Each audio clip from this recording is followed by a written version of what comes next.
medyo parang parehas yung question. Parang ang nagkaiba lang, number 1 is using, number 2 is employee. Pero ano ba ang pinagkaiba talaga ng question number 1 sa question number 2? Yung question number 1 po, pertains to the external hedging instrument. Okay, the word external. So, okay, will you please enlighten us about hedging techniques as compared with external hedging techniques? No, sir.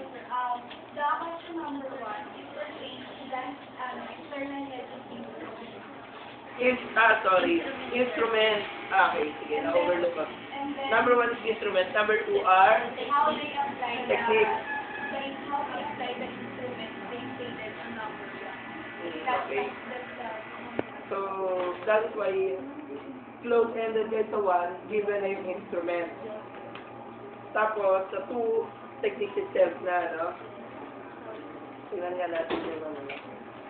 Table 1 is for question number 1. Tama ba? Hindi pala. Then, table Table 4. Okay? For question number 1. So, 27 question.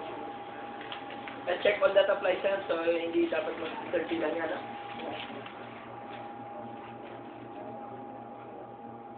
Pero bakit pag binasa ko naman yung table 5, parang instrument pa rin yung nandun? What we refer, what they mean there is how they use the hedging instrument. If they use only particular instrument, or they use a combination of two or three.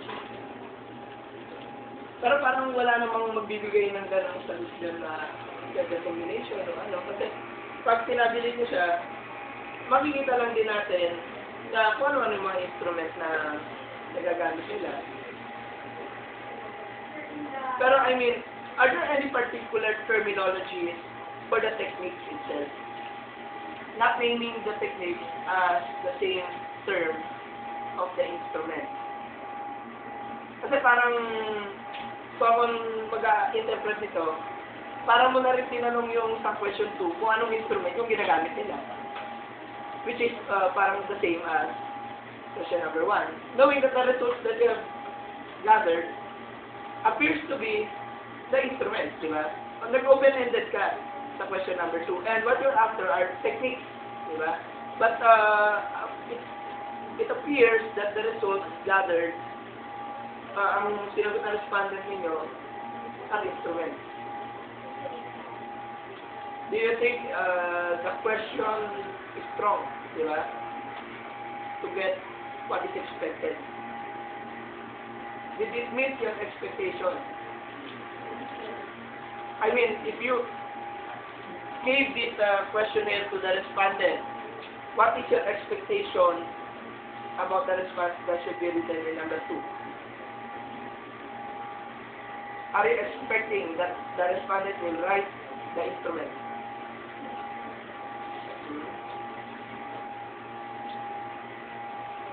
Paano nila nailagay kung combination? Ililista lang nila. Paano nila nilalagay yun? they use the technique they use, for example, they use FX forward contract in hedging cash, while they use FX options in hedging market opportunities. They state the technique they use. Unlike forward contract options, meaning exclusive yun ang ginamit. Pero pagka yung may combination, doon ka lang nakakita ng technique talaga. So, that is your expectation na ano talaga nila. And that is considered to be your technique, no? The criteria, although open-ended, but then you were able to tabulate, no? What about yung mga studies? Do you agree, Do you see it to be appropriate to be just these steps, or do you think there is a need for you to cite the frequency of the list? Like for example, according to their industry, if you have 30 MNCs, do you think we can quantify like how many are listed here in list 1, page 28? 3, 4, 5, 9, 10, 15. Wala na ba yung dito?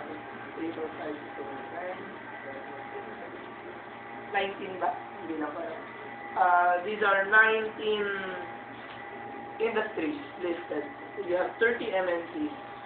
Therefore, I would assume that some of the MNCs belong on the same industry. Do you think there is a need for you to tabulate and show the frequency?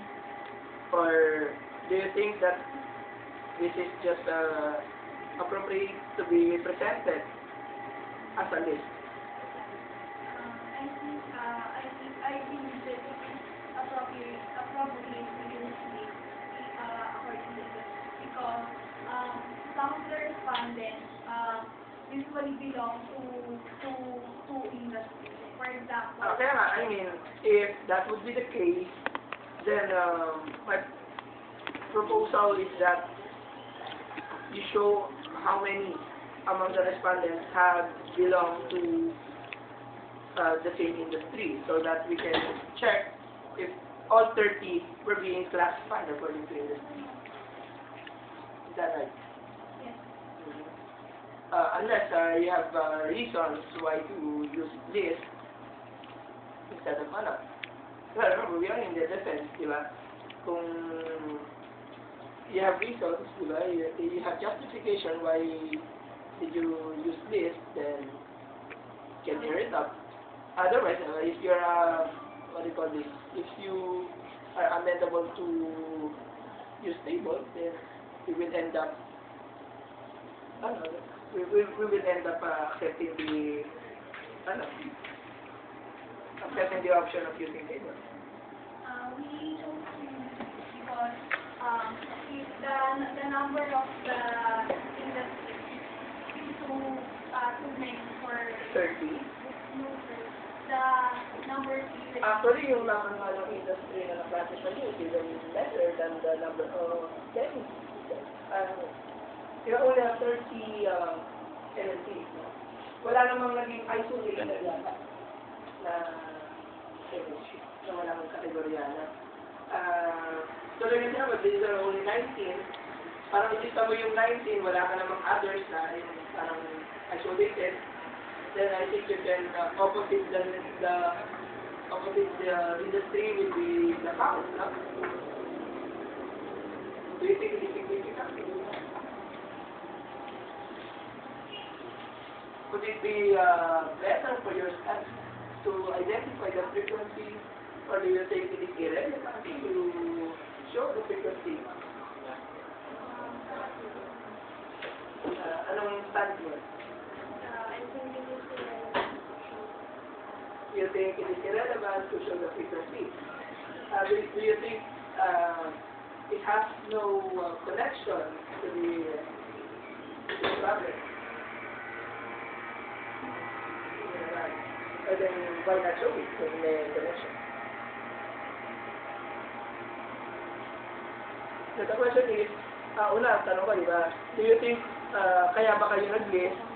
Maybe showing the frequency as to how many firms belong in one industry could be irrelevant to the study. Yeah? So, does that mean walang connection to the problem? Wala naman. You can still arrive at the same conclusion without identifying the frequency. Pero yun, kung sa tingin nyo, hindi kailangan. Tatanong ko naman kayo kung pwede yung gawin ito. Ayun, sabi, wag.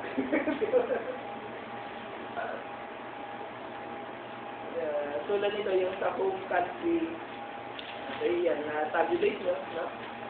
Although, open-ended lang din yata yun, no? Sa home country mo. Nasagot nyo nga bakit nga nag-47 yung kasi nga,